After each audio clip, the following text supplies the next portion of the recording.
papo, então vamos voltar a método. Vamos voltar a discutir método, inclusive talvez, olha a minha pretensão, para te ajudar a formar uma ideia de passo a passo para trabalhar. Então, vou voltar para o meu exemplo hipotético do juiz com voz de pato julgando o ex-presidente da República. Você olha o fenômeno e acha o julgamento estranho e depois vai olhar para aquilo, ou você recebe a informação e vai investigar a informação? Não sei se a minha pergunta fez sentido. Sim. Você já estava achando estranho antes de receber o conjunto de informações que vai virar a Vaza Jato depois? Perfeito. Ou você começou a cavar e achou as informações pensando nisso? Ou pode acontecer as duas coisas? Não, nesse caso, o que acontece? Já tinha elementos públicos suficientes para achar que aquilo tudo era uma grande sacanagem. Tá. Mas não tinha provas. Perfeito. Então, eu não sou do time que quando vê algo ser publicado com provas, diz, mas isso aí todo mundo já sabia. Não, todo mundo já achava. Ninguém sabia. Ninguém sabia. Perfeito. É diferente. Você pode achar, você pode ter assim, é óbvio que é uma sacanagem, mas você não tem o batom na cueca. Uhum. Outra coisa que a gente fala de ciência, que é muito engraçado. Às vezes a gente publica os artigos, desculpa te interromper. Claro. A gente publica uns artigos e a galera fala assim, não, mas isso é óbvio. A gente fala, não, mas se não passou pelo método científico, o óbvio não existe. Não, pode ser não outra existe, coisa. Pode ser outra coisa completamente diferente, claro, inclusive. Você pode estar enganado. Sim, sim. Você pode estar com uma pré-conclusão. O senso comum pode estar errado. Sempre, exatamente.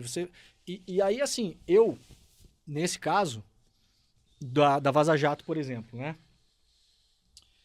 Quando chega o arquivo pra gente, ele é um arquivo diferente de arquivos, porque geralmente o que acontece com um jornalista, você recebe alguma coisa de uma fonte, ela já vem um pouco com um manual de instruções, entendeu? Tá, já é mais direcionado. Assim. Você já não é tão complexo, não é tão grande e é mais... Assim, vou te dar um exemplo. Antes de fazer a Vaza Jato, o Intercept ficou muito famoso nos Estados Unidos por ter feito o caso Snowden. Sim, claro. Né?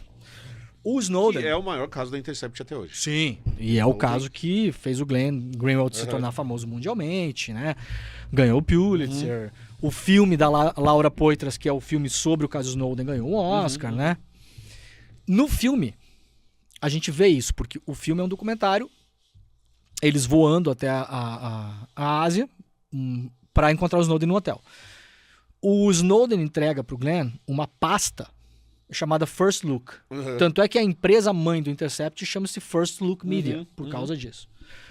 First Look é o quê? É o Snowden falando, olha isso aqui primeiro. Ele já está direcionando o que é para você direcionando, olhar. Ele está te falando, olha isso aqui e eu vou te explicar. Então, a fonte do caso Snowden é uma fonte qualificada.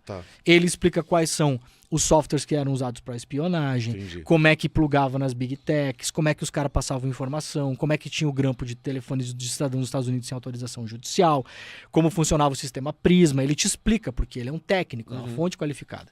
No caso da Vaza Jato, a fonte não era uma fonte qualificada. Hoje todo mundo sabe, eu passei muitos anos, inclusive, de uma maneira que parecia até meio patética, não falando o nome da fonte, porque era o pedido da fonte quando entrou em contato com o Intercept, era que ela não fosse revelada. Então, mesmo anos depois que todo mundo já sabia que era o Delgatti, eu continuava não falando. Em uma determinada entrevista, ele falou na gente e tal, não sei o quê, ali eu entendi que estava tudo bem. Beleza. Ele não era uma fonte qualificada. O que eu quero dizer com isso? Ele obteve as conversas da maneira como ele fez um hackeamento dos celulares, entrou no Instagram, inicialmente de outras pessoas, mas ele foi cair no Telegram do Deltan Dallagnol, fez o download daqueles materiais, ele passou algumas noites lá lendo, só que, assim, velho, aquele material, ele não é um material, ele é uma zona inóspita. Eu imagino. Zona inóspita. Porque, assim, você imagina o seguinte, cada conversa era um arquivo .txt. Meu Deus. Então, uma conversa do Deltan com a esposa era um arquivo .txt. Do Deltan com o Moro era um arquivo .txt. Do Deltan com um grupo de 3 pessoas era um arquivo .txt. Do Deltan num outro grupo com 6 pessoas era... Do Deltan com a Polícia Federal era... Então, assim, era uma... Eu brinco que era uma serra pelada o negócio. Cada um pegava uma picareta, descia, boa sorte. O que achar, se achar atrás. Sorte. Isso. Então, não tinha como esse cara, que era a fonte, o Walter Delgatti, ser uma fonte qualificada. Claro. Ele deu umas lidas lá no que ele achou Ó, tem alguma coisa aqui. Pegou, achou que eram umas coisas. Quando ele enviou o arquivo pra gente, a gente não sabia quem ele era. Então, quando a gente publicou e falou que era uma fonte anônima, ela era uma fonte anônima mesmo pra gente também. Porque muitas vezes você fala, fonte anônima, mas eu sei quem é. Naquele caso, a gente não sabia. Eu fui saber quem ele era quando ele foi preso. Tá. Pela Polícia Federal. Caralho. Quando ele foi preso naquela operação do Sérgio Moro. Eu não sabia quem era. Já tava um tempo... Já tinha publicando matéria. Tudo. Sim, ele foi preso acho que 1 mês e meio, 2 depois. A gente já tinha publicado, sei lá. Mas te perguntando ainda de lógica jornalística, e esse é um caso importante, por isso que ele é relevante. A hora que chega isso pra você, como você sabe que isso é verdadeiro? Então... Que esse é um ponto importante também. Aí voltamos... Aí tem um método. Tá. Aí tem um método. Primeiro, aquilo que eu falei no começo. Isso aqui é de interesse público? Sim. Sim, beleza, é de interesse público. Como descobrir se isso aqui é verdadeiro? A gente tinha muito essa dúvida, porque tinha sido mandado para uma fonte que a gente não sabia quem era, não sabia se era uma pessoa, 2, 3, não sabia se tinha interesse político, não sabia se eventualmente não estava mandando coisas que ali no meio podia ter coisas falsas plantadas pra gente publicar, para arrebentar o Intercept. Claro. A gente não sabia. Então a gente primeiro fez uma análise técnica do material, dos logs do material. Tá. Então você vai, data de criação, tá? Estrutura, como foi feito. O Intercept tinha já um conhecimento disso por conta do caso Snowden. Então você faz uma análise para entender se aquele material ele tem uma lógica estrutural. Sem analisar texto. Sem analisar texto. Tá escrito, você está analisando ele tecnicamente. Perfeito. Se ele tem uma lógica estrutural. A gente começou a extrair conversas do nosso Telegram para ver se o formato que vinha era semelhante. Então a gente fez uma análise científica, técnica. Sim. E aí o pulo do gato, que eu acho que a gente deu ali, em determinado momento, e ali, velho, era um trabalho muito coletivo mesmo, assim, sabe? Eu sempre gosto de ressaltar isso. Eu sempre lutei contra o personalismo dessa história. Falava pro Glenn várias vezes em relação a isso também. Mas eu entendo que o brasileiro é um pouco assim de... escolher os seus ídolos ou vilões para... E aí depois vira vilão, depois vira ídolo, depois... Em algum determinado momento a gente começou a ver que tinha algumas conversas com jornalistas. E jornalistas que a gente conhecia. Aí você fala com o cara. Aí a gente começou a falar com os caras. Ó, você falou com o fulano, só que a gente não podia falar o que era. Lógico. Então, e a maioria das conversas ali eram conversas... altamente éticas e republicanas, jornalistas falando com polícia, né? Sim. O que é algo muito comum que acontece diariamente. Total. Exatamente. Não há que se criminalizar isso. Claro. Tinha 1 ou 2 casos lá que eram problemáticos eticamente e esses casos a gente publicou. E aí a gente pegou alguns jornalistas que a gente conhecia e confiava, principalmente que já tinham ou trabalhado comigo ou com os colegas da época, e aí falava pro cara, teve um que eu lembro até hoje, foi o primeiro que eu falei. Que eu nunca falei o nome dele. Não vou falar o nome completo, mas o Eduardo trabalhou um tempo comigo, depois foi trabalhar em outro lugar. Um jornalista muito conhecido, a galera já leu muita matéria dele. Eu falei, Du, me manda um print da tua conversa com o Doutor do dia X, não sei o quê. Ele falou, você tá louco, mano? Eu falei, cara, eu não posso te explicar, eu preciso que você mande. E aí ele mandou. Aí a gente ia no arquivo da Vaza Jato, era idêntico. Tá. E então a gente aí, foi... ó, pra você não reclamar mais. Aí, ó. Falar que você foi mal assistido aqui nos 3 Elementos. Lode, Cauê. Além da janta, tem café. Nem tem açúcar lá no Desce a Letra, Nem açúcar tem, eu acho que não tem açúcar. Pô, aí é foda. Então a gente foi fazendo... Obrigado. A gente foi fazendo... Pode ser. Valeu. E aí a gente foi fazendo isso com vários colegas jornalistas, né? E aí a gente chegou... Aí você vai confirmando que aquilo tem um nexo. E aí, como era um negócio muito randômico, né? Porra, você pegar data, sei lá, de quando, do dia tal, da hora tal. E aí a gente começou a olhar e falar, cara, é impossível alguém criar esse arquivo. Né? Chegou num ponto que era impossível. E para além disso, o arquivo também... Ele veio com vários... Porque como eram conversas de Telegram, ele veio com vários arquivos anexos. Muitos não existiam mais, porque eventualmente tinham sido apagados os celulares originais, ou o cara tinha trocado de número, mas muitos existiam. Então, tô te mandando não sei o que, manda uma foto. Então, muitos desses arquivos eram arquivos confidenciais da Procuradoria da República, eram delações, tinha uma foto que a gente usou também, a gente nunca publicou, mas a gente usou para se certificar de que o arquivo era íntegro. Tinha uma foto que era uma foto de um escritório tirada de uma janela para fora, assim. E daí a gente foi ver nos metadados da foto, pegou a geolocalização e pum, em cima do MPF em Curitiba. Perfeito. E aí a gente conseguiu, com uma pessoa na época, que ela conseguisse nos mostrar a sala. Fosse até a janela para confirmar que a vista era aquela. Era idêntica. Então chegou uma hora que, velho, era evidente, né, que aquilo... E aí, claro, você ia pelas conversas também. Os caras estavam falando num dia, um dia randômico de 2016 sobre tal assunto. Hoje vou no lançamento do livro da fulana. Você vai ver, a fulana lançou um livro na livraria da Vila naquele dia. Então, realmente, a gente conseguiu esquadrinhar, eu diria cientificamente, de que aquilo era um arquivo íntegro, né? E aí, depois, a última pergunta que você fez, a gente foi lendo, abrindo TXT por TXT. Pô, se tivesse inteligência artificial, ia ser eu ia perguntar isso agora. Nossa, cara. Você imagina você jogar uma inteligência... Pede pra ela achar tal coisa e você acha aí o Moro, sei lá, A gente teve que ir abrindo um por um, com uma equipe inicialmente só do Intercept. A gente começou trabalhando só com o Intercept, publicou as primeiras matérias só a nossa equipe. E identificando, então abria o arquivo TXT, começava a ler. Isso aqui é um grupo que tem várias pessoas. Algumas pessoas tinham nome, outras pessoas só tinham número de celular. Daí a gente teve que ainda que fazer uma bíblia, que a gente chamou, descobrindo quem eram as pessoas. Então, daí a gente fez uma bíblia que a gente consultava sempre. O número de celular esse é o da Monique Schecker, que é uma procuradora do MPF, não sei de onde. Beleza, tá aqui. E a gente ia descobrindo que conversas eram. Então, até a gente chegar, por exemplo, na conversa do Moro com o Deltan, levou dias. Sim. Quem descobriu até, se eu não me engano, na época, foi o Rafa Moro Martins, que era o nosso editor lá. Um dia ele abriu, ele começou a ler, daí ele falou, mano, isso aqui é o Moro com o Deltan. Daí foi ler e falou, cara, achei, caralho. Eu ia te perguntar isso, a conversa do Moro com o Deltan.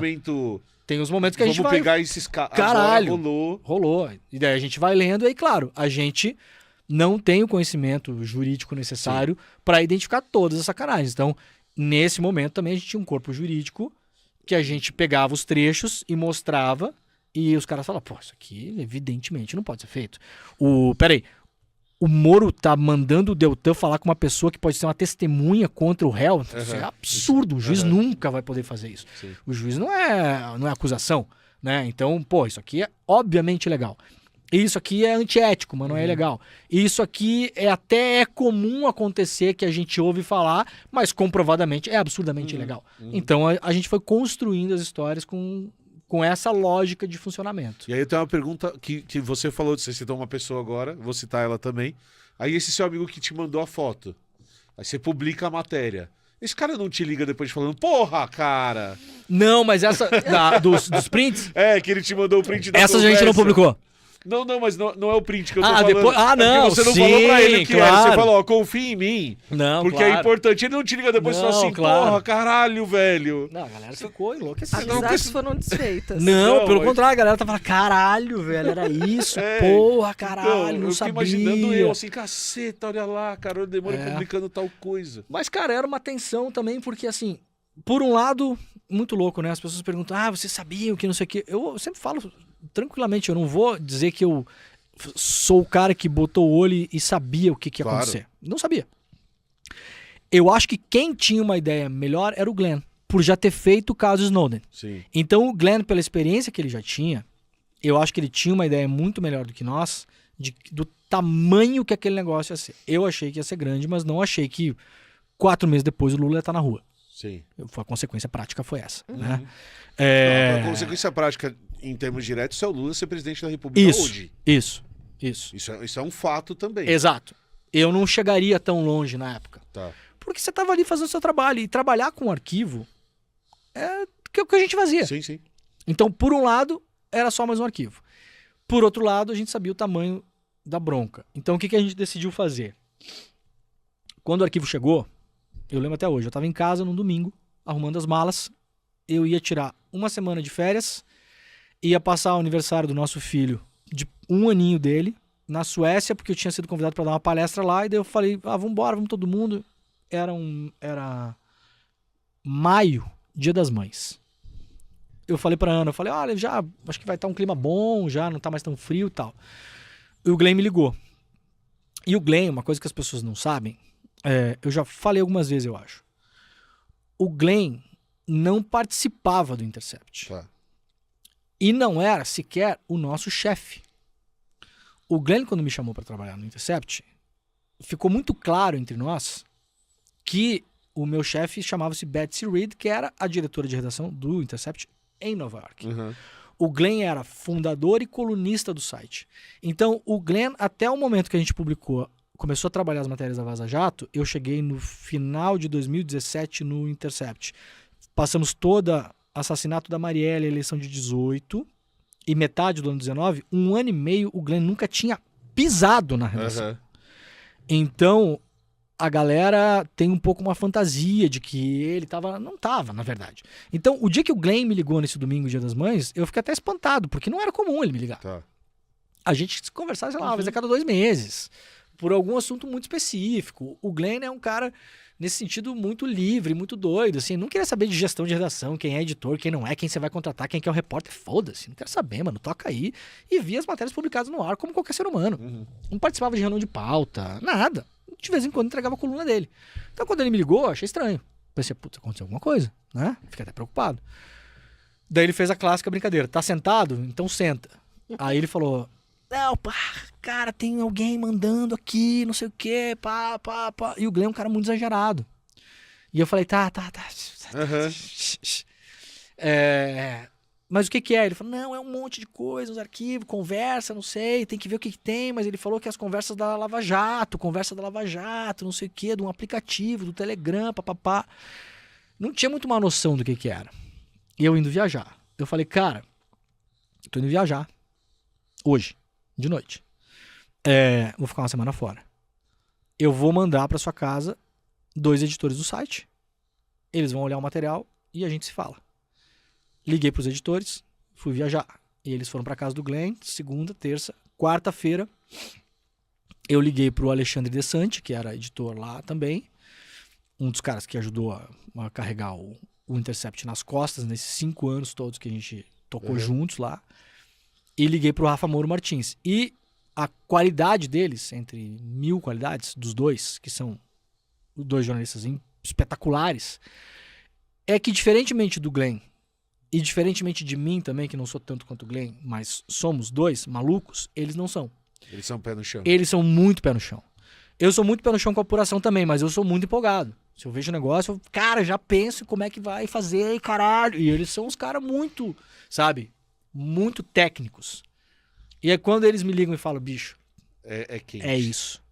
Aí eu tava no meio da viagem, eu falei pra Ana, pô, caralho, preciso voltar pra casa. Daí ela, não, a gente vai ficar 3 dias ainda de folga, não sei o quê. Eu fiquei 3 dias de folga de merda, porque não conseguia parar de pensar naquilo, né?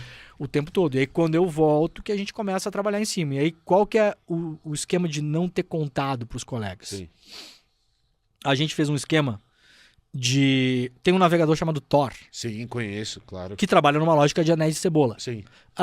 Eu, na época, me inspirei muito nisso para fazer um esquema de anéis de cebola também. Vamos contar para um grupo pequeno dentro da redação. Então, inicialmente, poucas pessoas, mesmo na redação, sabiam o que a gente estava fazendo. A gente trabalhava naquilo de forma quase secreta, trabalhando de casa, algumas pessoas trabalhando de casa.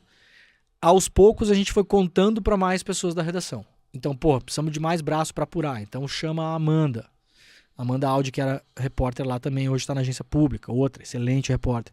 Chama a Tatiana Dias, editora, que é editora do Intercept até hoje, excelente repórter. Então a gente foi chamando. A Bruna, a Delara também, outra, excelente editora. A gente foi chamando.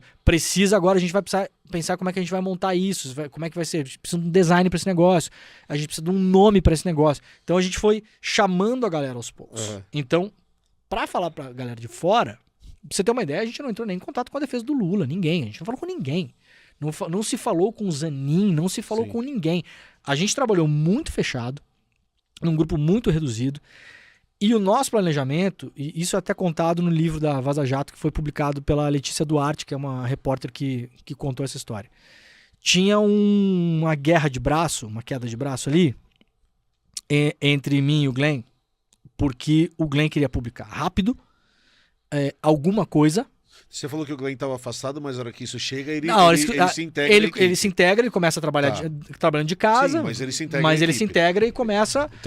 Todos nós começamos, na verdade, a passar o dia inteiro lendo conversa. Lógico. Esse vira o nosso trabalho, né? todo mundo lendo conversa. Chega no momento, achei tal coisa que pode ser. É isso aqui, tá. Então, beleza. Então, eu vou fazer matéria sobre isso aqui. Beleza. Então, o nosso trabalho vira isso. Entendi. O Glenn queria publicar rápido alguma coisa. Porque ele tinha feito isso no caso do Snowden. Na época, ele publicou 1 ou 2 matérias no Guardian. E aí, depois que ele veio com mais coisa. E na verdade, eu e os editores, nós queríamos já ter umas 4, 5 matérias prontas e dar um porradão. Já sair com muita matéria e com algumas matérias prontas para já ir publicando. E a gente estava ali nessa discussão saudável de redação, né? Um dia eu estava em Porto Alegre, o Glenn me ligou também e falou, eu acho que a gente tem que fazer essa semana, não sei o quê. E a gente negociando, eu e o Glenn, faz assim, faz assado, puxa, não sei o quê. Chegamos no meio termo. Falamos, tá, então o Glenn nem hoje, nem depois da manhã, amanhã. Chegamos numa data, que seria, sei lá, meados de junho de 2019. Quando chega no final de semana do dia 8 e 9 de junho de 2019, a gente reuniu toda a redação do Intercept Brasil no Rio de Janeiro, que era onde era a redação. A gente tinha gente em São Paulo e gente no Nordeste e gente em Brasília. A gente fazia um encontro anual para reunir a galera, pra galera se conhecer mais, conversar. A gente levava umas pessoas para dar umas palestras sobre algum assunto específico que fosse legal pra gente desenvolver e pra galera saber mais. Sei lá, como é que se faz investigação tributária, sei lá, essas coisas, né? Quando a gente tá no meio desse treinamento, no sábado, os advogados do Intercept me ligam. Não, o Glenn me ligou. E me falou, cara, eu tô confuso, a gente tem que conversar porque o cara tá falando, a fonte, que a gente não sabia quem era, tá perguntando, tá me pressionando pra saber quando que a gente vai publicar isso aí, porque ele quer operar na bolsa. Eu falei, como assim operar na bolsa? Eu falei, Glenn, não se fala data de publicação, não interessa, manda pastar. Até porque a gente já estava com os materiais, a fonte não era uma fonte qualificada, como eu te falei, ela não estava ajudando com mais nada. Passou o material, senta e relaxa, senta e espera. Não tenho nenhum acordo com você de operar na bolsa, tá maluco? Era num sábado. Porra, eu falei, caralho, o que a gente vai fazer, bicho? A gente já tinha um editorial e 3 matérias ali, que seriam publicadas na semana seguinte. Aí eu liguei pros advogados do Intercept e pro Glenn. Fiz uma call. E a gente conversando ali, a situação é essa, tal, não sei o quê. E aí, todo mundo deu meio que o estralo ali. Cara, vamos publicar amanhã. Domingo. Não fala nada com a fonte, não se comunica mais com ela. Vocês conseguem publicar? Eu falei, cara, bora, vamos pro pau. E vamos publicar amanhã, domingo. E aí desligou a ligação, entrei na sala, tava todo mundo na palestra, acabou a palestra, falei, galera, é o seguinte, pra quem não sabe ainda, então deixa eu contar. Nós recebemos um arquivo, e a galera olhando assim, e já tem as matérias, estão semi-prontas e tal, Cara, daí a gente sentou no sábado, moeu no sábado, no domingo eu acordei mal pra caralho, depois eu fui fazer um teste, eu não lembro até hoje se era HN1, influência, caralho, nessa época tava assim, ferrado. Falei pra minha mulher, cara, acho que eu não vou pra redação, vou ficar em casa, tá tudo mais ou menos resolvido, não me aguentei, deu, sei lá, 10 horas da manhã, eu fui pra lá. Você tá maluco. Você tá doido. É que não vai, né? Eu vou ficar aqui relaxando no domingo enquanto... tinha acontecido. Coceira na bordinha. E numa época que ninguém usava máscara, cheguei lá sem máscara, arranhando em todo mundo. Uma semana depois tava todo mundo morrendo na redação. A gente não tinha essa consciência, né? E aí a gente ficou lá, arredondou, organizou, isso, aquilo, ainda tava ajustando, que título vai ser aqui, que foto, como é que usa. O projeto gráfico tava mais ou menos pronto, já tinha um nome que era Vaza Jato, que a gente fez num brainstorm na redação, já tinha feito antes, com uma galera que já sabia. Foi um colega chamado João Brise, que veio com esse nome na época, que era o nosso designer lá, jornalista também. A gente deu vários nomes e tal, fazendo brincadeira. Uma hora ele veio com Vaza Jato. Todo mundo, caralho, Vaza Jato, genial. Vaza Jato. Sensacional. E até no livro da biografia do Lula, do Fernando Moraes, no comecinho ele fala da Vaza Jato e diz ali que ficou conhecido como Vaza Jato. Não ficou conhecido, foi um nome que o Intercept deu, né? Já saiu com esse nome. E aí a gente, domingo, 9 de junho, 5 e alguma coisa da tarde, a gente aperta o botão e publica um editorial assinado pela Betsy Reed, pelo Glenn, por mim, e as 3 primeiras matérias. E a gente fica parado na redação olhando pro score de audiência. Né? E aí começa, pum, pum, pum. E no meio do caminho não deu tempo de avisar o pessoal de Nova York. Uhum. E o pessoal de Nova York ligou e falou, gente, a gente vai fazer um Cloudflare aqui e aumentar o firewall, porque eu acho que vocês estão sofrendo ataque hacker. Uhum. A gente falou, não é ataque hacker, é audiência. O negócio virou um escândalo absurdo, né? E todo mundo vai falar disso, né? Porra, cara. O Brasil para pra virou falar disso. 6 meses de loucura, né? Deixa eu te fazer uma pergunta nesse sentido e a gente sabe o resultado disso, que a gente, se você quiser, a gente pode até conversar um pouquinho sobre isso, que é, cara, a gente já tá numa época de, isso pós-eleição 2018, não sei se quem tá assistindo lembra, mas a eleição de 2018, eu vou fazer entre aspas, tá? É a eleição da polarização. Sim, isso. É a eleição em que a gente tem, na verdade, um monte de gente saindo do armário. Eu sempre falo isso, né? Na verdade, o Bolsonaro só permitiu as pessoas que elas saíssem do armário. Isso. Né? Polarização, como diz o João, desculpa, querida, é o meu pau na sua mão. Porque isso nunca deixou de existir, nunca foi criado e tudo mais. Isso. Cara, você com um filho pequeno, você já tendo problema com a torcida do Grêmio, do Inter, Santos, do Santos. Quando você tem um negócio desse na mão, não dá um medo, assim, do que vai acontecer contigo? Então, assim, você não olha pra isso e fala assim, cara, olha, a empresa que eu trabalho, a equipe que eu tô liderando, vai soltar um negócio que, tudo bem, é isso que você persegue, que vai ter impacto. Sim. Que você, tá bom, você não conseguia imaginar, mas você sabia que impacto ia ter. Sim. Acho que você tinha consciência de que aquilo ia ter um impacto grande. Talvez você não conseguisse prever 5 anos para frente, 10 anos para frente. Não, claro. Mas o impacto você sabia. A hora que você publica um negócio desse, você já não fica assim, caralho, o que vai acontecer com esse outro lado que não é o lado Leandro jornalista, que tá empolgadaço com esse negócio, mas isso vai ter consequência na sua vida fora do seu trampo. E teve depois. Isso foi previsto ou não passou pela sua cabeça que você estava fazendo esse trampo? Não. Não passa. Não passa. Um pouco porque você tá... Na adrenalina do negócio. Você tá num túnel, né, velho? Você tá... Sabe quando você vai... Eu não sei... Túnel vision total. As pessoas que fazem esportes radicais, eu faço paraquedismo, né? Então, quando você tá saltando... Por isso que você lançou a reportagem e foda-se, você faz paraquedismo. Não, eu faço queda livre que é mais seguro do que mexer com o olho do Bolsonaro. Eu tô ligado. Porque tem paraquedas reserva. Sim, né? sim. Mas é isso. Você tá saltando em queda livre, toda a sua energia, ela tá focada para uma coisa só. Altímetro, comando. E no intervalo, se você conseguir, que depois você vai aprender, você vai se divertir. Você vai curtir o negócio. Isso. Então você vai curtir, mas você tá sempre curtindo, pensando. Né? Hoje em dia tudo bem, tem altímetro de orelha que te avisa da sinal sonora, mais fácil. Mas antigamente isso tinha mais altímetro aqui. Beleza. Ali você tá um pouco nisso. Outra coisa importante, que as pessoas não têm a obrigação de saber porque não são jornalistas. Não era assim, velho. Não tinha esse clima. Tá. Nossa vida não era assim, nunca foi. Ninguém nunca... Eu vou fazer um comentário meu. Ninguém nunca sabia quem era o Leandro. Não.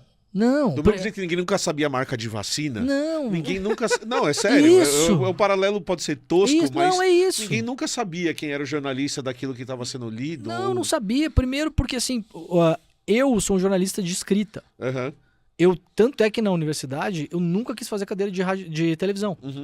Porque eu não gostava de televisão. Achava não tinha cara, né? Eu achava superficial, entendeu? Eu sempre fui criado naquela história que o jornalismo escrito tinha essa rixa na faculdade. O jornalismo de verdade é escrito. Isso, TV é entretenimento, sabe?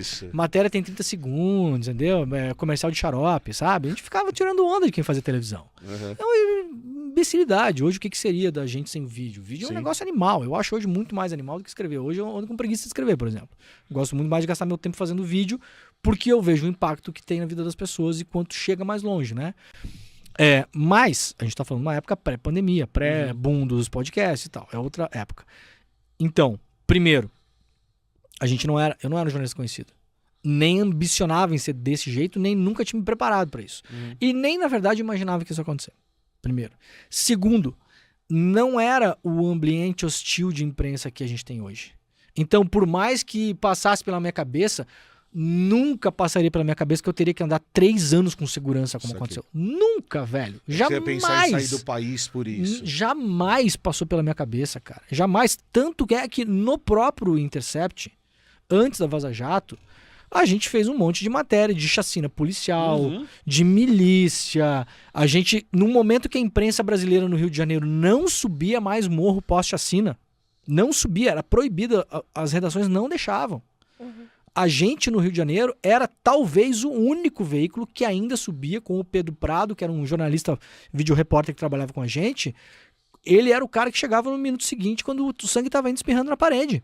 Fazia imagem, depois tanto é que a gente cedia as imagens pra Band, pra não sei o quê, porque ninguém tinha. Coisas a princípio muito mais arriscadas do que falar sobre a Vaza Jato. E nunca a gente sofreu um milésimo do hate das coisas que aconteceram depois da Vaza Jato. Tá. De Carla Zambelli publicar foto da nossa redação com endereço no Rio de Janeiro, conclamando uma turba pra ir lá bater na porta. Que aconteceu. Que aconteceu. Então, assim, a gente não imaginava que o cenário ia ser esse. Tá. Não passava pela nossa cabeça. Passava pela cabeça, tudo bem, ia ser uma disputa política, os caras iam vir pra cima da gente, iam tentar nos descredibilizar como um site de esquerdista, PT, comunista, não sei o quê, isso fake vocês estavam news. preparados. Isso sim, sinceramente, foda-se, né? A gente Não, isso vocês tinham estratégia, tinha inclusive. Vocês estavam tão estratégia. preparados que vocês tinham pensado o que nós vamos fazer pra impedir que isso aconteça tanto. Tinha porque... estratégia das parcerias, Lógico. né? Então tinha essa estratégia. Agora, eu em nenhum momento, quando tava apertando o botão ali, tava pensando, putz, agora me fudi. Não pensei nisso. Só fui ver isso acontecer depois. Cara, que aí deve ser assustador para um cacete. Você... Eu diria que mais do que assustador é... A sua vida vira uma merda, na verdade, entendeu? As pessoas viam, assim, muitas vezes... O que aconteceu? Depois de junho de 2019, começou a acontecer uma série de coisas que são contadas no livro da Vaza Jato também. Por essa brilhante jornalista que é a Letícia Duarte. A minha esposa começou a notar coisas esquisitas, por exemplo, gente filmando ela na praia, na feira, gente me fotografando em aeroporto e botando em rede social, esse merda do Leandro tá aqui no Galeão, não sei o quê. Então começar a chegar coisas por e-mail, com detalhes. Porque não é assim, hoje em dia, eu acho também que as pessoas hoje em dia a gente tá num momento meio histérico, sabe? Ameaças, gente, hate é uma merda. Mas hate não é ameaça. Sim. Ameaça você qualifica e classifica. A ameaça, ela tem estágios. Então, assim, eu falo, porra, esse podcast é uma merda. Eu não sei como é que o YouTube permite que vocês estejam no ar. Eu também não sei, sinceramente. Tá? Eu também não. Mas enfim. Mas caguei litros pro YouTube e pra sua opinião. Dane-se também. E eu caguei pra mim, inclusive. Exato, é isso. E vamos continuar falando merda. Perfeito. E isso é hate. Sim, sim. E é uma merda, porra, não é legal receber isso. Ninguém gosta. Eu não tava acostumado. Eu tomei a primeira onda de hate com o Danilo Gentili juntando uma horda do MBL pra me chamar de pedófilo. Mas você também é um para-raio em 18. de maluco também. Maluco, cachorro e criança, minha mulher fala. É impressionante. Mas cachorro cara. e criança é legal. Não, cachorro e criança é legal. Maluco é uma merda. Mas maluco é porque eu olho. Minha mulher fala, não olha pra maluco. Então. Você olha pro abismo, ele olha de volta pra você. Ele olha de volta pra você. Esse é o problema. Eu já aprendi a não olhar. Ele olha de volta pra você. Olha a minha mulher que fala a mesma coisa. Ele olha de volta. Deixa eu perguntar, eu posso ir fazer o meu xixi? Falando de, né? De maluco? Não, e de vida pessoal e de esposa. Você chega a conversar disso com ela em casa, né? Começa as investigações, você conversa. A gente tá junto há 21 anos, né? Hum. Então... É porque assim, eu e o Emílio, a gente trabalha junto, a gente faz tudo junto, então a gente discute tudo junto. Sim. De vez em quando ele dá umas escorregadas em live na internet. Processado. Sim, e eu não tô sabendo, sim, mas é que daí também a gente não é xerife um do outro. Sim, lógico. Sabe, Óbvio. são pessoas, né? Óbvio. Mas como que é esse dia a dia de contar e daí de discutir essas coisas? Como que foi naquele momento? Nem ela imaginou o tamanho da... Não. E, cara, a gente se conhece muito bem, né? E a gente se respeita muito. Então, ela respeita o meu tesão por fazer o que eu gosto. Então, assim, tem um negócio que a gente brinca até hoje, e que é verdade, que foi a única coisa que eu brinco que a minha mulher não me deixou fazer, essa coisa, né? Essa coisa meio machista, meio idiota, mas que, enfim... eu tive a oportunidade, quando eu morava na Itália, de ir com uma parte do exército americano pro Níger.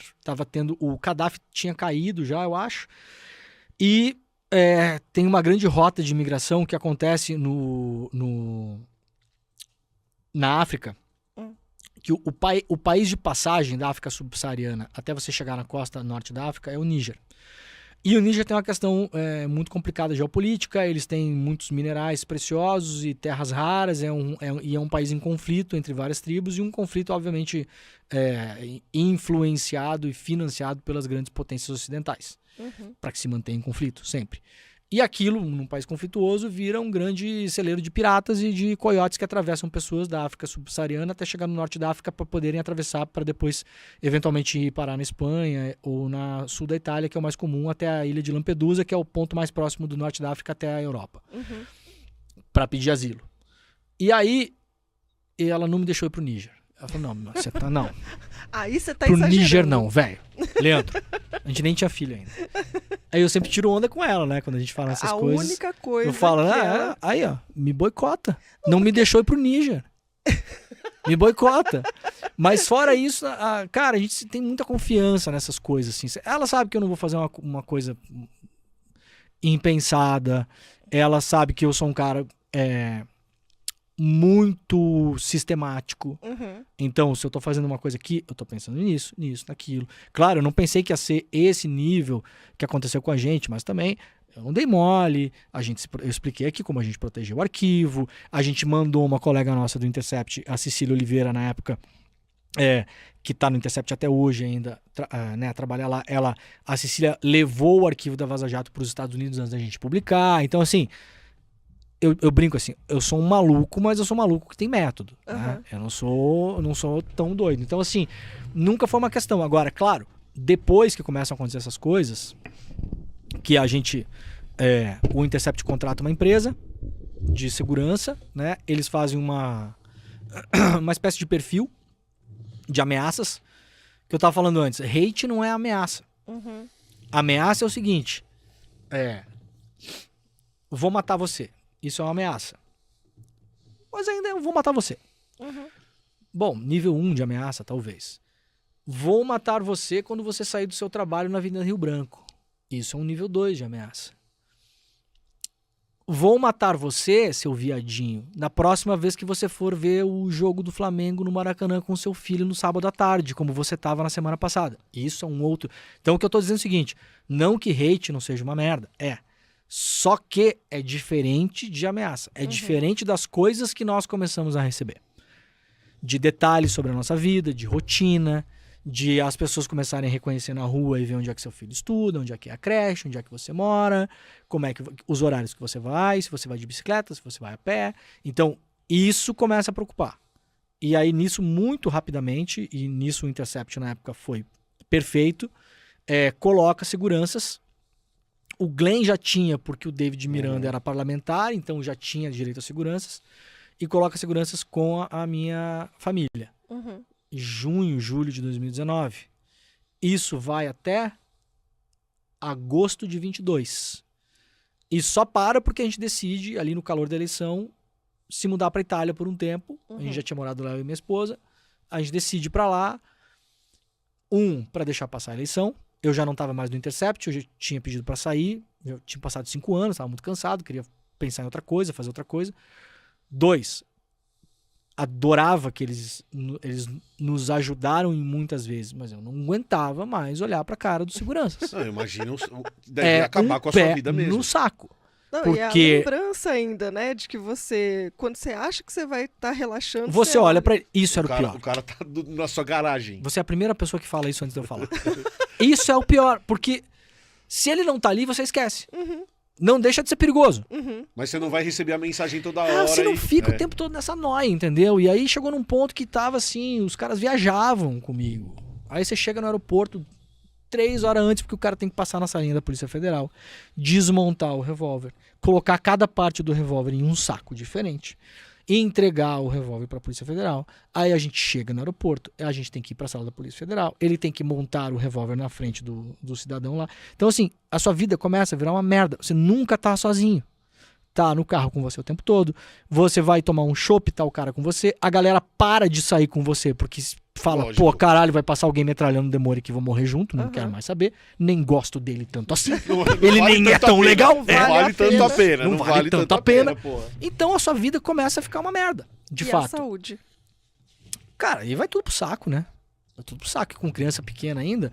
Aí o nosso filho crescendo, aí vai começando a perguntar quem que é o tio, e não quem é que é o tio. só você, né? Porque a sua esposa saía de segurança, todo Também, mundo com essa vida, todo né? mundo com essa vida. E aí nosso filho perguntando, mas é um tio, é um amigo? Por que tá sempre aqui e tal? Cria vínculo, porque tinha... Claro. Inicialmente tinha um grupo, né? Inicialmente eram 8 que se revezavam. Não os 8 ao mesmo tempo, sim, mas se mesmo revezavam. Assim, tinha uma equipe de 8 cuidando de vocês. E aí depois, alguns a gente não curtiu, dispensou e tal.